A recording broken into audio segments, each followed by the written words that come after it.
The Dating Show, brought to you by olderdatingonline.com. You okay today, Debbie? Thank you very much. I am good, Rod. What about you? Yeah, not too bad. Today we're talking about sat-navs and dating, which you've come up with a strange idea. Have you got a sat-nav in your car? In my car, no. I borrow my son's. Do you? Yes. Because sat-navs, sometimes they take you up in the wrong direction and, the wrong places, and I don't know whether I like them or not. Oh, I love them, because when you go wrong, they just so very, very calmly say, turn around at the next opportunity, instead of, you missed the turning. You've got a sat-nav sort of voice. You should do that work. Oh, I'd like to, actually. Yes, I can stay calm. Turn right at the next junction. Please. Okay. Now, we've got an expert. He's been on before, haven't we? We have, Manj. Yes. The fresh start guy. So he's talking about sat-nav and dating. Let's have a listen. This time, you're talking about our internal dating sat-nav. Can you explain that to me? Well, I believe that everyone basically has an operating system within that's similar to a sat-nav that draws us towards whatever we may be pre-programmed for. A lot of the neuroscience in this area suggests that we operate very much so on autopilot, and that would also be true for dating. So how do we use our internal sat-nav? The thing is, Debbie, because it's already in operation, we're already using it. We just aren't aware of it. So the best way is to become aware of it so we can use it. And what we would do is to just remind ourselves or go on to program ourselves to what it is we actually want. So in the case of dating, I know a lot of men, as well as women, might just be looking to go on a date without describing to themselves the exact type of person that they're looking for. Okay, so is it your first step in your sat-nav system, knowing where you're going? That's exactly it. So you want to really design the type of person you would like to be dating or you would like to meet. The statistics in terms of first and second marriages, I think they're quite alarming. In the UK, marriages end in divorce, and that figure is around about 43%. What most people don't realize is second and third marriages, they're about 60% failure rate. So we don't seem to be learning from our first mistakes. So what I recommend people do is that they really sit down and design the type of person they're looking for. Otherwise, they're going to be operating off their autopilot, which will include, guarantee, elements of their previous husband or wife.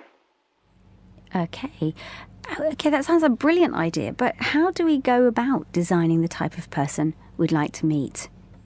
It's very, very simple. Just take a piece of paper and pen and work out what are the most important areas for you. There might be looks, there might be height, there might be spirituality, there might be what their interests are, what their values and beliefs are, and just to jot them down and take it a little bit further than you might do. Most people might just be considering someone on what I call a surface level, height, physical attributes, that type of thing. And to really give a little bit of time to this. A lot of people spend more time, in my experience, planning for a holiday or buying a house than they do the person they want to live the rest of their life with. That's crazy when you put it like that. But this doesn't sound kind of romantic, does it? It sounds quite analytical and deliberate. Once you've laid that plan down, does it then go on to be romantic? Oh, most definitely. I would never be one to say not to be romantic. The reason why I would recommend people do this, because this process is happening anyway. You will attract to you the type of person you've already got in your psyche. And that would have already been happening. So, one, do that little piece of, if you want to call it, a little piece of analysis. And then you would go on to making sure that you turned up to, let's say, a date in the right way, and that you treated that person, whether you were a guy and you wanted to be really romantic and make that first impression, No, you would still need to do that. There would still need to be a little work to do. In a sat-nav in your car, you might plug the coordinates in, but you still have to start the engine and drive. Yes, indeed. So is that part of the second step? Well, that would be so, which my second step for this, in terms of your internal sat-nav, is what I call do your homework. And that would be, drivers might study a map ahead of time.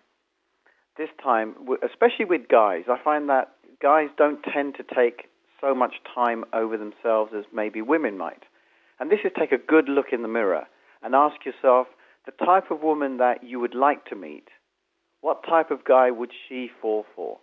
And to take that good look in the mirror and say, what changes, if any, do I need to make? It could be some simple grooming, or the way you might, as you said earlier, might want to romance someone.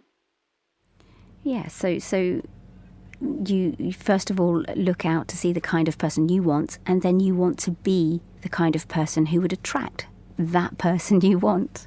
And that's something that not just men, but also women don't often do. We don't take that good look in the mirror to say, if this is my ideal partner, well, what would they be looking for? If she, for example, for a guy, is gorgeous, lively, is a bit of a head turner, well, what kind of guy would she be going for? And therefore, what changes do I need to make? That sounds very good advice. We have to work on ourselves, especially after a failed relationship. I mean, we all come away kind of bruised and a little bit shattered. And we have to kind of, after licking our wounds, I guess, we have to regroup and reinvent ourselves in a way. Yes, and we're not talking major changes, because I do believe that people need to be themselves and stay true to their own essence. Because we don't want to wake up one morning and not recognize ourselves, because we want the person who falls in love with us to fall in love with the real us. So I'm not talking about major changes. I'm just talking about, do we need to make a tweak here or there? And do we know someone well enough, a best friend who might be able to give us some advice, etc. If I was a guy and maybe I wasn't too sure, or I was lacking a little bit of self-confidence, I might just find a friend of mine who might be a woman as opposed to a guy, and take a deep breath and ask for some feedback and some help.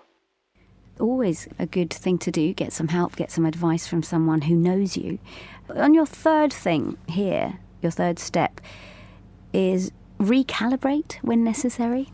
And this is around, don't take failure to heart. If you're going on a couple of dates and the person doesn't want to see you again for any reason, which happens, failure can draw up an emotive response in people. And I always say to take it as feedback and to just recalibrate where you are. If you're in a car, and we've had this happen, that sometimes the sat-nav takes us slightly where we don't want to go, even though we've plugged the right coordinates in. Well, we don't just stop there in our cars and start crying and say, well, I'm not continuing the journey. We just need to take that as feedback and get back on the road. Otherwise, we're going to just get stuck, aren't we? Yeah. So when you've done all of these things, you arrive safely at your destination. How do you know you've got there? I think there's that bit of magic. We can do all the analysis and look at all the neuroscience, but one thing science can't tell us really is too much about how we fall in love.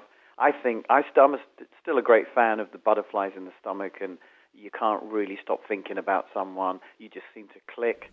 I think people know when they're there. If we really kind of let go of some of maybe the heavier emotion, especially if we've come out of a relationship, as you mentioned earlier, I think we, as human beings, who we're still befixed with the whole area of love, I think we'll know when we fall in love.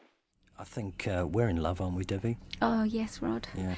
He comes up with some really good points. He mentioned about sort of you don't stop the car and start crying if the sat-nav doesn't work. I mean, I do. You do. I know, I've seen it. I've seen it in action. And he said the other bit as well is you know, when you wake up in the morning, you don't recognise yourself. I wake up every morning and I don't recognise myself. But at least you're looking in the mirror, Rod, and thinking about things you want to change. Exactly.